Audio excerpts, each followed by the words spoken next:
State representatives pass an $11 billion budget bill showing which programs and projects will get priority this legislative session. Our Paul Drews reports on where that money could go. Under the bill approved by House members, the overall budget would grow to more than $11 billion in 2025, with certain departments seeing more money than others.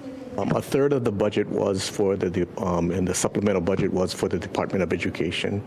Schools will not only get a big boost with millions more in operational and capital improvement projects, they'll even get a chance to complete projects that lapsed in the past.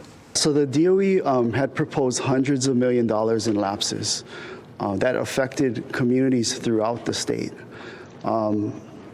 We worked hard to basically find money to restore those lapses and give them another 2 years to work on these projects.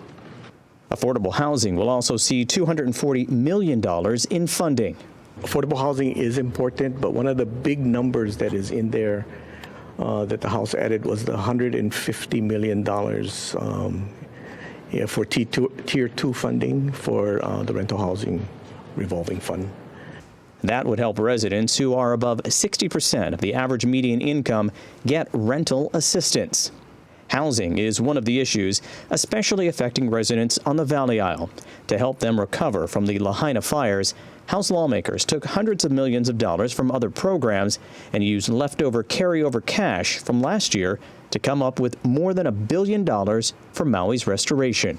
It was a reduction in previous appropriations that we moved money around.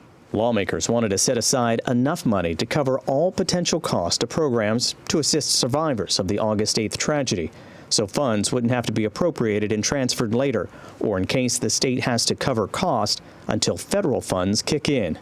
Historically, other disasters, FEMA hasn't been very timely in reimbursing us, so the state may have to front the money and wait for the reimbursement in the out years. So that's why this budget has to be able to withstand that shock and it's still, at the same time, make sure that, government can still operate. Other areas seeing an increase in funding include public safety, where budgets double in some departments, and Hawaii's airports, highways, and harbors. But not every department will get a boost in the budget. Some, like ecosystem restoration and parks, saw their funds reduced in 2025. We did have to cut some of the governor's requests in a bunch of areas. We focused on what was essential, what was for health and safety, and those were all funded. In addition, all the Lahaina governor's requests were funded. This measure will now go to the state Senate, which will also determine how much to spend on various programs and projects before both sides come to an agreement over Hawaii's budget. At the state capitol, Paul Drews, Island News.